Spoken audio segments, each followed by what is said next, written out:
Tahu nggak kalian? Ya kan kemarin ya ada seorang mantan penyidik bisa dikatakan senior, tahu nggak? Ya senior ini mengatakan bahwasanya pada saat ini ya dia kasihan dengan kepolisian karena apa? Kepolisian sebetulnya sedang dijebak. Polda Metro Jaya dijebak oleh kejaksaan karena apa? Sebetulnya kalau sudah P21 itu sudah ada komunikasi antara Polda Metro Jaya dengan pihak kejaksaan kan begitu. Nah kemarin sempat P19 dikembalikan supaya apa? Supaya dilengkapi. Ya, dan ini akan berlanjut kan begitu. Nah, setelah P21 artinya apa? Polda Metro Jaya dengan yakin ya membawa ini si Roy Suryo ya dilakukan penahanan untuk dibawa ke kejaksaan kan begitu. Setelah di kejaksaan ditahan menunggu proses sidang kan begitu. Nah, sekarang yang terjadi adalah Polda Metro Jaya menjadi sasaran tembak para netizen.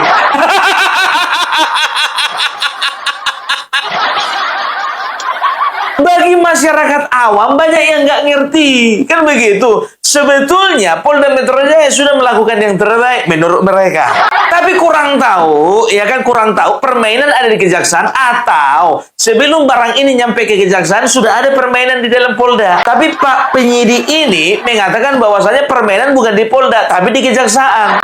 Dan kejaksaan ya tidak mungkin bekerja sendiri atau melakukan permainan itu sendiri. Pasti ada yang mengarahkan. Bukan yang lebih tinggi Kejati, bukan juga Kejaksaan Agung. Siapa lebih tinggi dari mereka? Bodoh amat! Aduh, sekarang kalian saling membela institusi masing-masing. Tapi kalau masyarakat, ya, sekarang ini, ya, nggak akan pernah dengan gampangnya percaya dengan aparat penegak hukum. Bayangkan kalian, sedangkan Presiden ke-7 dihina-hina, direndahkan, serendah-rendahnya, difitnah, bisa bebas melenggang kangkung yang namanya Roy Suryo. Bagaimana dengan kita? Jangankan menjabat presiden, menjadi kepala dinas pun belum pernah. Nggak usah jauh-jauh kepala dinas, kepala dusun. Kita dengarkan. Saya kebetulan mantan penyidik selama di kepolisian selama 32 tahun. Masalah penangkapan, penahanan, itu udah makanan saya. Kita kupas dulu dari awal. Ya, ada yang diperdebatkan tidak harus ditangkap. Ya, ini polisi arogan banget, ya kan? Padahal tersangka katanya kooperatif dengan wajib lapor. Nah, kita bedah satu dulu. Apakah wajib lapor itu menandakan kooperatif? Oh tidak. Iya. Wajib lapor itu bergening dengan penyidik. Kebiasaannya kelaziman kalau wajib lapor seminggu 2 kali itu Senin dan Kamis. Nah ini dari mereka kan ngomong tiap minggu wajib lapor. Itu biasa Senin. Ya kan? Terus kenapa harus ditangkap? Oh ya, ini mau diserahkan tahap 2 kepada jaksa, tersangka dan barang bukti. Kan itu masalahnya. Ya, bagaimana mau diserahkan hari Senin? Ya kalau tersangkanya nggak ada, ya tersangka di luar kota, ya tersangka sakit, tersangka tidak hadir. Dan untuk tahap 2 ini sudah ada komit antara penyidik dengan jaksa. Tidak mungkin tidak janjian. Ya. Lazimnya itu pasti janjian. Ya. Ya udah nanti siapkan ya hari Senin. Ya minta waktu untuk penyerahan tahap 2. Kalau jaksa bilang, wah saya Senin lagi sibuk, ada kasus lain, Selasa ya, itu pasti ada titik temu. Masalah penahanan, lazim nggak? Kan itu. Oh ini kebiasaan. Ya pengalaman saya, oh lazim. Ya. Kalau tersangka ditahan, pasti sudah koordinasi dengan jaksa. Kalau polisi nahan, saya lebih mudah nahannya, memperpanjang. Kalau polisi tidak nahan, wah saya ribet nahannya. Udah pasti nih. Ya, mbok yaulah, terbukalah mata hatinya ya. Kelaziman itu, ya mbok biasa aja. Ini 2 institusi yang berbeda gitu. Ya, jadi maksud saya luruskan. Yang kebentar sana sini kepentingan. Iya. Kubunya Roy ngomongnya begini, kubunya Jokowi ngomongnya begini. Kita normatif aja hukum aja. Ya kelaziman itu bagaimana? Coba tanya sama jaksanya.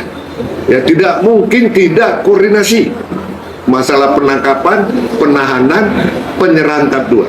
Yakinkan itu. Menurut Bang Fitra gimana nih? Ini dulu nih senior. Oke, Pak Sugeng sebagai Ketua IPW. Gitu ya. Saya dulu lah. Jadi begini ya.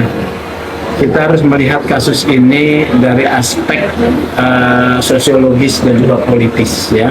Selain aspek hukum tentunya. Nah, dari aspek tersebut kita lihat bahwa kasus ini adalah kasus yang high profile.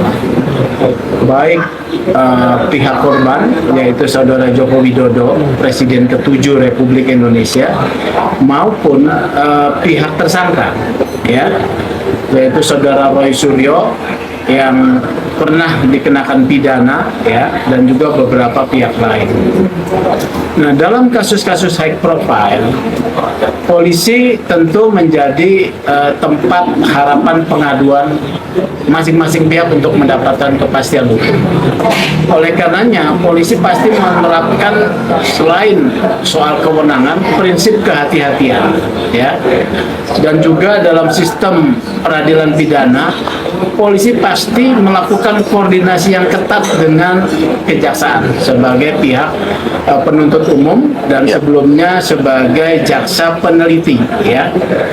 Nah, dalam kerangka ini, kalau kita mau melihat penangkapan dan penahanan dari tersangka Roy Suryo dan Tifa, ini dalam kerangka tersebut saya memiliki keyakinan bahwa polisi telah berkoordinasi dengan kejaksaan. Betul. Dan jaksa sepakat, Yes. ya, untuk dilakukan penangkapan dan dilanjutkan penahanan. Karena polisi tidak mau melakukan penangkapan dan penahanan kalau dia tidak yakin jaksa akan melanjutkan proses tersebut berdasarkan kewenangan. Tetapi yang terjadi ini menimbulkan polemik. Bahkan saya mau katakan polisi menurut saya dikerjain, ya, oleh kejaksaan.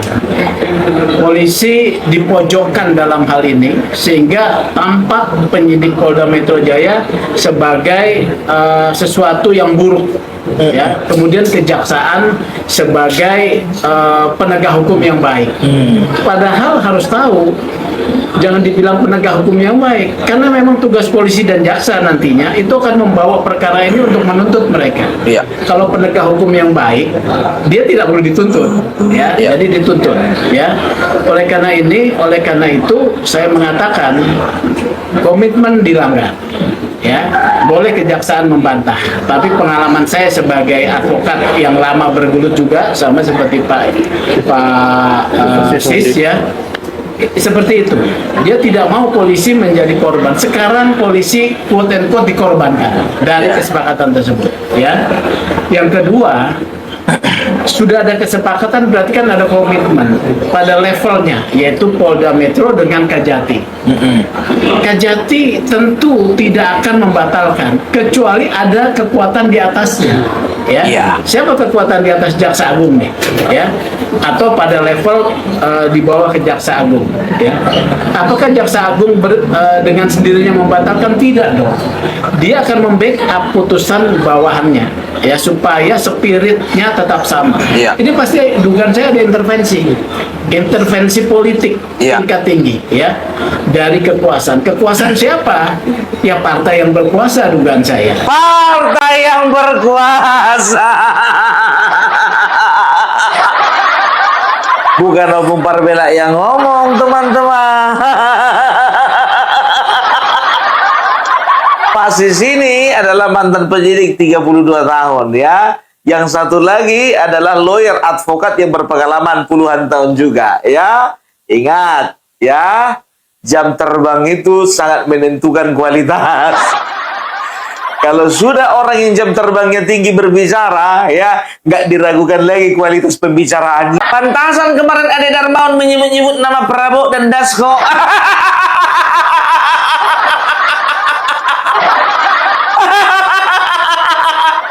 Bang Dasko, Bang Dasko, gitu terus Bang Ade Darmawan. Kami mau katakan Bang Dasko, penegakan hukum. Udahlah Bang Ade, gak usah teriak-teriak Bang Ade. Lebih banyak sebelah sana berteriak sama mereka bang daripada pihak kita. Kejaksaan negeri ya itu akan selaras dengan kejaksaan tinggi. Kejaksaan tinggi akan selaras dengan kejaksaan agung, kan begitu. Kalau berbicara penegakan hukum. Nah, kadang-kadang ya, bukan kadang-kadang, sering ya, intervensi yang paling tinggi itu siapa? Ya memang betul yang sedang berkuasa. Kalau sudah sebuah kasus itu baunya politik. Ya.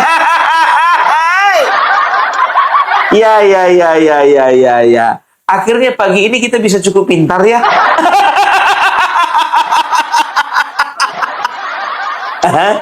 Ingat, jangan pernah berpikir negatif. Dan jangan pernah ada yang mengitik di kolom komentar. Opung Parbelak, saya nyesal milih 02. Nggak ada yang perlu disesali. Kita tanggung resiko sendiri.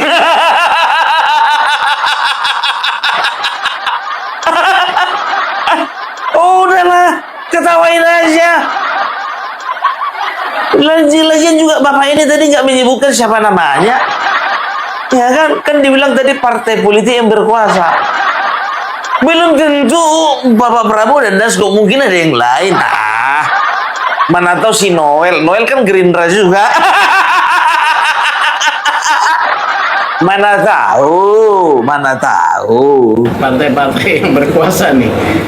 Tujuannya apa? Karena ini high profile, menimbulkan kegaduhan. Bisa saja intervensi ini bertujuan mengambil gain keuntungan politik supaya dukungan makin kuat, ya, atau memang mau menolong, ya. Oleh karena itu saya melihat kasus ini harus diberi kepastian hukum. Sudah tidak ditahan, lanjutkan. Yang ketiga nih ya, kalau tidak ditahan, artinya ada komitmen yang dibuat oleh Roy Suryo CS dengan pihak kejaksaan. Kita akan uji, batu ujinya, apakah Roy Suryo CS yang dituntut oleh kejaksaan, sekarang kan dia berperangnya antara mereka nih, akan mengkritik kejaksaan sebagaimana dia mengkritik polisi, ya. Kalau dia bermain soft, artinya memang ada kesepakatan, ya. Dan saya mengingatkan jaksa untuk menjalankan tugas. Ya. Kalau Anda sudah berani menyatakan P21, Anda harus membuktikan bahwa perkara ini kuat. Iya. Tidak boleh ada putusan bebas, lepas, atau bahkan putusan percobaan. Itu. Anda bisa diperiksa, eksaminasi, ya, eksaminasi oleh Jaksa Agung. Oleh karena itu kita ikuti kasus ini untuk mendapatkan kepastian hukum baik bagi korban Saudara Joko Widodo Presiden ke-7 maupun bagi terdakwa nanti. Demikian. Bang Mitra, bisa dibilang dari Pak Sugeng bilang ada intervensi, dan juga Bang Andi kemarin sebagai tim Pradi Bersatu bilang ada backingan kuat atau ada orang kuat di balik penangguhan penahanan Roy Suryo dan Tifa. Abang sebagai penasihat hukum gimana nih menanggapi itu? Saya akan berbicara dari segi politik hukum. Ya. Dalam kasus ini benar seperti yang dikatakan oleh Bang Sugeng tadi, ini adalah permainan tingkat tinggi. Dan ini sudah level orang-orang profesional yang memang melakukan suatu skenario ya untuk menekan bagaimana aparat penegak hukum ini dilema. Yang pertama, kita lihat dari segi politik hukum, dari segi penanganan kasus itu cukup lama sekali, hampir 1 tahun lebih ya lamanya untuk dilimpahkan ke tahap dua. Artinya penyidik kepolisian sudah menjalankan tugasnya sesuai dengan prosedur. Karena memang kita lihat hambatan-hambatan yang dialami oleh penyidik itu bukan hanya hambatan dari proses penyidikan yang sedang berlangsung, akan tetapi hambatan dari pihak luar eksternal. Ya. Kita lihat dari pihak luar eksternal ini sangat banyak sekali ya yang ingin mengintervensi kasus ini. Betul. Mulai dari purnawirawan, mantan pejabat, dan lain-lainnya. Jadi saya sih dari segi politik melihat ada beberapa pemain-pemain ya yang mencoba melakukan adu domba antara Jokowi dengan Presiden. Itu dia. yang mencoba untuk menaruh domba ya antara Bapak Prabowo dengan Bapak Joko Widodo. Ada, makanya aku bilang lewat apa? Ya lewat ini, ya kan lewat permasalahan ini ya, lewat permasalahannya Roy Suryo. Makanya aku bilang ya, tadinya sebetulnya permasalahan ini adalah permasalahan receh, tapi pintarnya mereka, pintarnya Roy Suryo, mereka gandeng semakin banyak orang-orang yang oposan ya, orang-orang yang benci pemerintah, orang-orang yang sakit hati terhadap pemerintah sekarang atau pemerintah kemarin, oleh karena mereka tidak mendapatkan kesempatan, mereka tidak dapat kursi, tidak dapat jabatan, tidak dapat karir, tidak dapat jatah, tidak dapat kue ya, itu dikumpul mulai dari purnawirawan, pengusaha, politisi ya, dan juga dan makhluk-makhluk sejenisnya gitu loh. Supaya apa? Supaya bergeningnya ini makin tinggi. Kan begitu, supaya high profile-nya itu semakin tinggi. Nah, inilah yang membuat dilema para penegak hukum. Karena apa? Karena ini sudah membawa pengaruh masing-masing ini. Yang ini mantan petinggi, ya kan? Ini coba-coba untuk intervensi. Ini mantan petinggi. Ini coba-coba untuk intervensi. Nah, di atasnya itu siapa lagi? Ya, kalau bukan orang yang paling tinggi. Mantan petinggi. Oh, ngomong sama yang paling tinggi. Yang masih aktif. Mungkin tadinya mantan petinggi ini, ya kan, ini nggak nggak direspon, kan begitu. Nah, mantan petinggi ini ketemu sama yang petinggi, direspon kebetulan, nah petinggi ini lah turun tangan. Makanya kata Bang Pitra tadi, ya, Kosidudin kemarin mengancam-ngancam ada 50 tokoh yang akan menjadi penjamin Roy Suryo dan Tipa supaya tidak ditahan, ya. Egy Sujana mengatakan, aku agak setuju dengan Egy Sujana kali ini ya. Kali ini yang mengatakan bahwasanya 50 orang tokoh sebanyak apapun tokoh nggak akan pengaruh kalau tidak ada campur tangan presiden. Nggak ngaruh.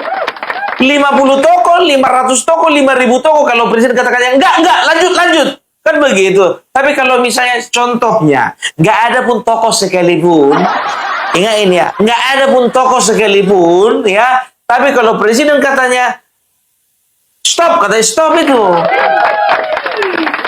Menurut Egy Sujana, bukan menurut Opung Parmelang. 50 orang itu hak mengajukan bohong, nggak ada saya bisa bantah, hak dia. Tapi soal penting apa tidak, saya menilai secara ilmu hukum tidak penting. Kenapa? Karena yang penting itu presiden di sini yang membawahi jaksa dan polisi, itu yang penting.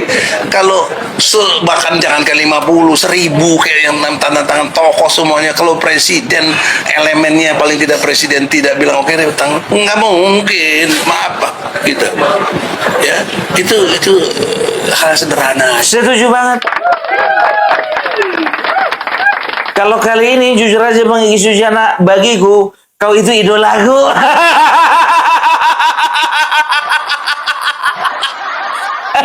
Kalau untuk pagi ini setuju banget.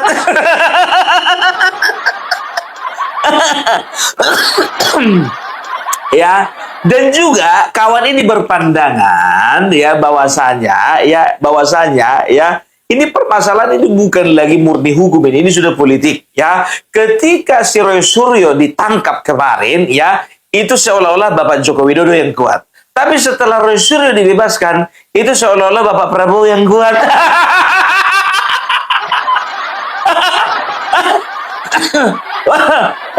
Idola.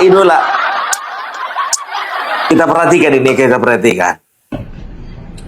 Apa kalian baru tahu untuk jadi P21 itu nggak perlu ada obrol-obrol atau omong-omong antara polisi dan jaksa? Nggak mungkin. Diajukan dulu, kalau belum cukup P19 ya, balikin lagi, begitu loh. Ini kan bukan ujuk-ujuk, udah lama nih proses nih, gitu. Kurang lebih dari 3 bulan lah seingat saya.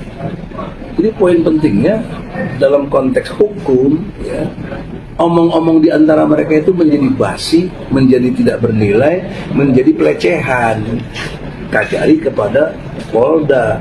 Karena dalam omong-omong antar mereka bersepakat P21 itu artinya ada penahanan karena pasalnya lebih dari 5 tahun. Gitu ya.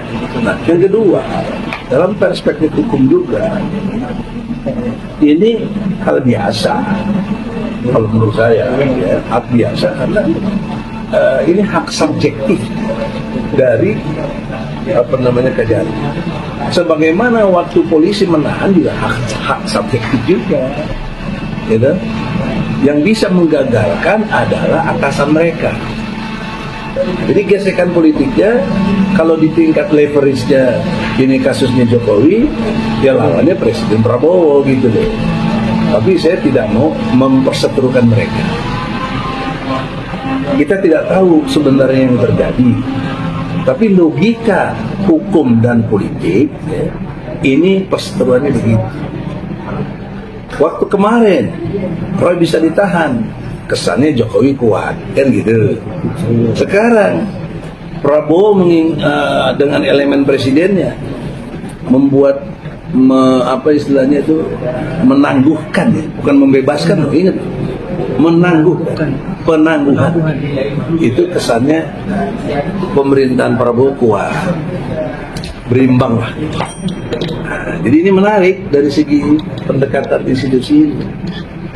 Maka saya kepada Roy dan Tifa yang sebelumnya sudah berani nantang-nantang dan juga mengklaim, ini penting nih klaim mereka, 99,9% palsu ijazah Jokowi. Artinya confirm secara ilmu hukum udah pasti kebenaran palsunya itu. Pertanyaannya, kenapa minta ditangguhkan atau minta permohonan? Mestinya gentle dong, tahan aku. Ya, aku akan buktikan betul ini palsu. Itu kalau begini kan jadi lama lagi. Jadi Roy dengan sikapnya yang begini, nerima, merasa menang, merasa keliru. Secara mental hukum tuh keliru. Kalau mental hukum itu dia harusnya tantang keadaan ini. Aku udah punya 99,9% kok. Dan Jokowi juga sudah siap ke pengadilan. Jadi yang menggagalkan tuh sampai ke pengadilan tuh Roy. Kenapa diminta permohonan? Dan tokoh-tokoh yang melakukan permohonan memang hak, nggak ada salahnya. Tapi motifnya apa gitu loh dalam konteks mengungkap kebenaran ini. Jadi kalau mau diungkap kebenaran, mestinya Roy tidak mengajukan penangguhan. Tapi kejahatan sudah terjadi, ya sudahlah, saya bisa ukur jadinya kapasitasnya segitu. Dan juga yang kedua, problem hukumnya saya udah ukur, berarti 99,9% itu bullshit. Kecuali bisa dibuktikan nanti. Sebab kalau betul ini logika flashback ya, dia betul-betul yakin 99,9%, sementara sudah dibatalkan oleh si Rismond bukunya dan lain sebagainya, bahkan Rismond menyalahkan metode penelitiannya dan lain sebagainya yang membuat menjadi tidak penting lagi itu. Maka harusnya Roy juga yang ikut bersama Rismond ikut di situ. Masa Rismond salah terus Roy jadi benar sendirian? Itu. Yang kedua, dalam perspektif hukum ini juga, dengan 99,9% itu kepastian yang luar biasa, tinggal 1%, gitu. Itu dalam perspektif hukum exactly, pasti palsunya itu. Pertanyaannya, mengapa Roy tidak pernah ajukan gugatan ke pengadilan? Tidak pernah.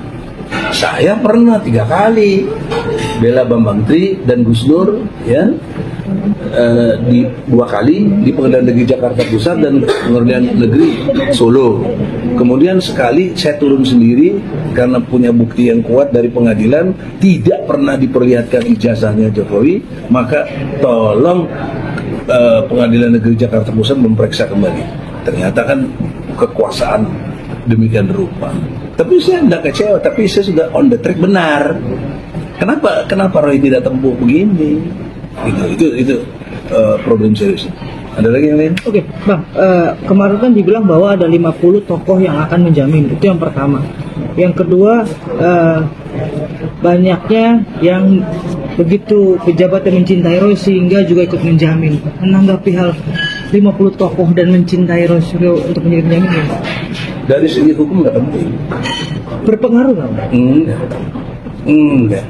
Saya bertaruh. Contoh ya, Habib Rizik.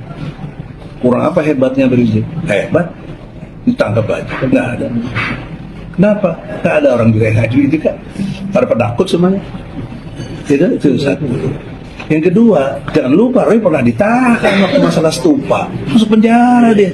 Hebatnya apa dia? Nah, jadi orang-orang ini, saya tidak mau menuduh yang tidak baik. Semuanya saya kenal, banyak saya kenal, teman-teman saya juga. Itu hak. 50 orang itu hak mengajukan bohong, nggak ada saya bisa bantah. Hak dia. Tapi soal penting apa tidak, saya menilai secara ilmu hukum tidak penting. Kenapa? Karena yang penting itu presiden di sini yang membawahi jaksa dan polisi, itu yang penting. Kalau bahkan jangan ke 50, 1000 kayak yang tanda tangan tokoh semuanya, kalau presiden elemennya paling tidak presiden tidak bilang oke utang, nggak mungkin, maaf Pak, gitu. Ya, itu hal sederhana aja. Jadi jangan pikir yang tokoh-tokoh itu berpengaruh, agak lah. Ingat, ini kan ilmu hukum. Bang, kalau ditertawakan Logika terbaliknya gini, tidak diajukan oleh 50 orang pun tidak mengajukan. Kalau presiden atau elemennya bilang tangguhkan, tangguh. Bagaimana sih logikanya? Jadi jangan GR lah, biasa-biasa aja. Buat saya mah heureuy jeung nama. Betul nggak?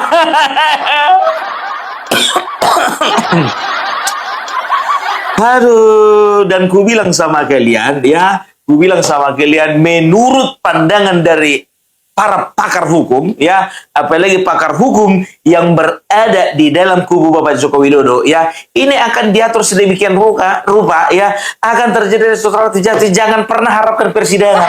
Makanya ku bilang, ku kasih judul, jangan harapkan persidangan. Say no to persidangan. Kita dengarkan. Jadi tidak tertutup kemungkinan barang ini masih panjang. Nanti hebatnya Roy Suryo nih, nanti ini pakai alasan nih sama jaksa. Begitu pra penuntutan, begitu dakwaan dibacakan buat ngambat nih. Ini kita udah paham nih. Nah, saya nggak mengasih clue kepada mereka, tetapi ini yang akan dilakukan di sini akan membuktikan ada orang besar atau tidak. Nanti pasti setelah dakwaan disusun dan sudah masuk sidang pertama, pasti dia minta waktu untuk apa? Restoratif justice. Ini panjang, depend nanti. Persidangan tidak digelar dikarenakan adanya pengajuan. Panjang kan? Bisa tahu nggak? Bisa terjadi lobby-lobby ini. Nah ini yang akan kita lihat nanti nih di persidangan, panjang banget. Jadi mudah-mudahan kalau dia melakukan itu berarti kita tahu ada seseorang di belakang itu. Biasanya ketika dakwaan tersusun itu langsung masuk pada sidang pertama, tentu pembacaan gitu. Masih ada pertanyaan cerdas dari wartawan adalah saya menjawab ada ya, ada dalam KUHP. Nah, bisa dilanjutkan sama Pak Soli. Kita sudah tahu nih siapa orang-orang di belakang itu. Cuma kalau kita mau mengatakan itu sangat nggak etis. Bapak sempat agak bisik-bisik. Dan tadi juga saya diingatkan, supaya lebih sopan menyampaikan persoalan ini. Nah, sekali lagi ya, barangkali informasi yang masuk ini jangan sampai kebetulan nanti ya, karena Pak Jokowi udah ngomong juga, kalau nanti ini depan kami ya dari tim hukum Merah Putih, jumlahnya ada 8 orang pada waktu itu, dikatakan oleh yang bersangkutan bahwa kalau nanti ini saya terpaksa harus bicara karena saya mendapatkan perlakuan yang tidak adil, maka saya akan bicara siapa orang-orang itu. Tentunya kan menjadi tidak baik kalau ini terjadi. Dan tentunya juga nanti pandangan orang terhadap pemerintah yang katanya adanya penegakan hukum ini menjadi amburadul, ini kan juga tentunya menjadi bahaya. Dan masyarakat tentunya juga akan tidak percaya kepada upaya-upaya pemerintah dalam rangka penegakan hukum. Ya, jadi sekali lagi, jangan ada cawe-cawe. Roy Suryo itu bukan siapa-siapa, dia masyarakat biasa, dia sama dengan kami-kami yang ada di sini, ya. Dan perlakuan dia melakukan suatu tindak pidana oleh penyidik itu sudah dibuktikan dengan sekurang-kurangnya 2 alat bukti. Ini kan prinsip hukum yang dianutkan, ya. Jadi artinya alat bukti yang tadi pemenuhannya 2 alat bukti itu sudah terpenuhi dan sudah dikatakan oleh penyidik yang bersangkutan menjadi tersangka, gitu ya. Nah kemudian, kenapa juga hari ini kita konferensi pers?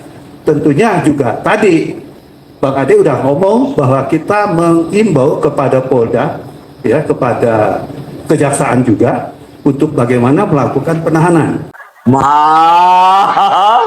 Marah dia, Bah.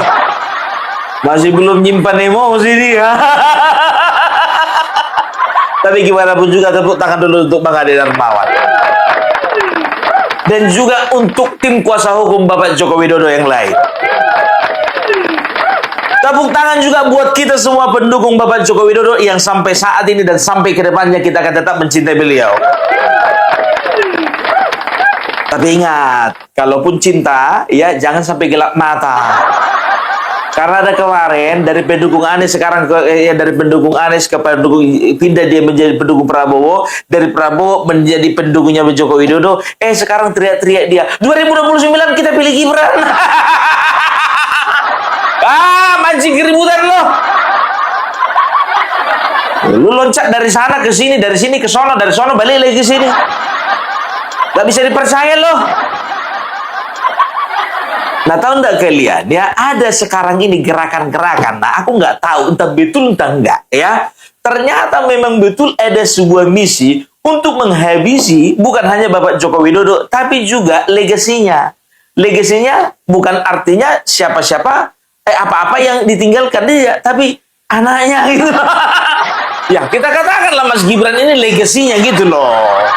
Terlepas dari sebetulnya Bapak Prabowo yang kepingin Mas Gibran itu mendampingi beliau ya. Yang penting saat ini legasinya dari Bapak Joko Widodo itu Mas Gibran, kan begitu. Nah ternyata ada juga yang ingin melumpuhkan Mas Gibran supaya apa? Supaya nanti di 2029 Bapak Prabowo tidak bersama-sama lagi dengan Mas Gibran. Kemarin Bon Jovi ya, apa namanya, kebunnya Jokowi. Apa sih Bon Jovi itu? Apa? Bon Jovi itu apa sih? Buru ijazah Jokowi.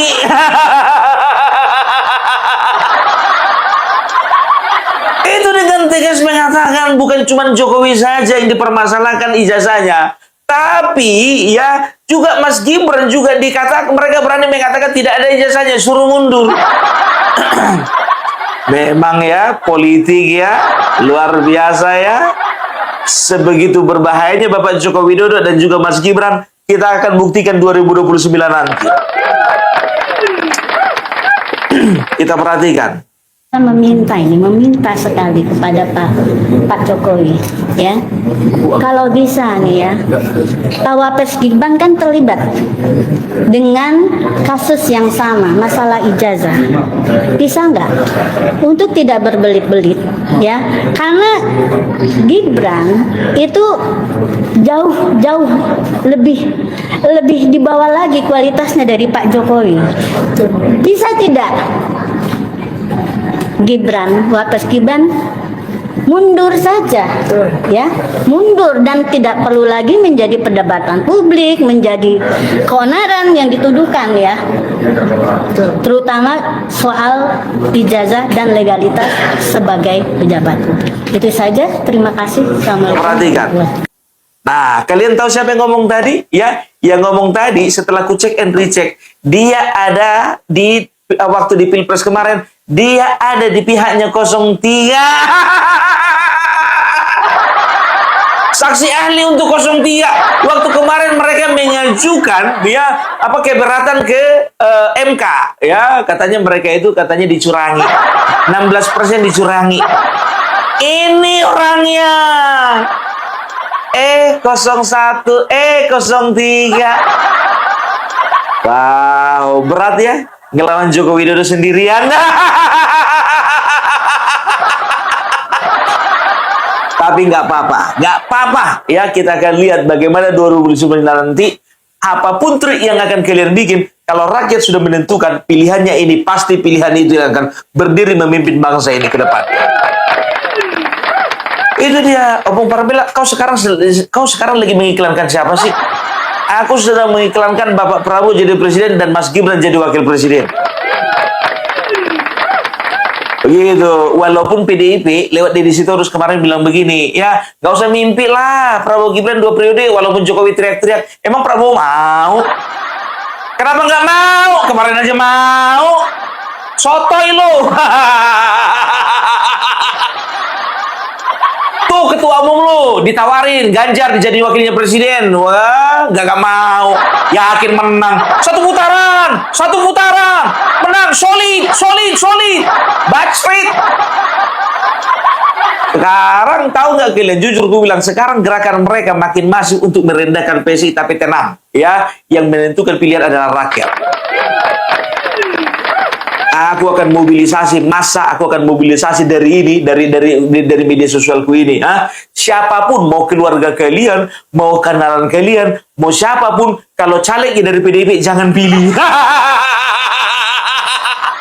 Sedangkan aku sendiri rela untuk dimusuhi sama keluargaku. Mau dari keluargaku, keluarga bapakku, keluarga mamaku, keluarga istriku, semuanya milih 03. Semuanya milih 03 sampai sekarang, biar tahu kalian mereka nggak mau komunikasi sama aku. Ku pertaruhkan itu biar tahu kalian. Apalagi kalau cuman untuk memblok supaya jangan dipilih caleg-caleg dari partai kalian. Aku hanya bilang seperti itu, nggak menjelek-jelekan partai sebelah sana ini nggak perlu. Pilihan di tangan kalian. Dan teman-teman ya yang nonton ini, rapatkan barisan. Jangan mau. Mereka berusaha untuk merendahkan, mereka berusaha untuk mengecilkan. Karena apa? Mereka takut ada yang lebih besar dari mereka. Walaupun 2029 ya, yang penting target dari PSI itu masuk dulu parlemen. Kan begitu. 2034 harus menjadi pemenang ketiga minimal. Sekarang kita kerja keras dulu, oke? Jadi itu dulu dari Opung Parabela. Salam NKRI harga mati. Sebentar dulu, lupa aku. Pengumuman ya. Opung Parabela bersama dengan teman-teman YouTuber Nusantara, ada beberapa orang, kita akan bergerak menuju Lampung tanggal 26, 27, 28. Kita akan ramaikan, kita akan dampingi Bapak Joko Widodo di sana ya. Kita akan temani Bapak Joko Widodo untuk bertemu dengan rakyat-rakyat yang ada di sana. Gitu. Pokoknya kita tempel terus. Kita dampingi terus Bapak kita yang tercinta ini. Ya, itu dulu dari Opung Parabela. Salam NKRI harga mati.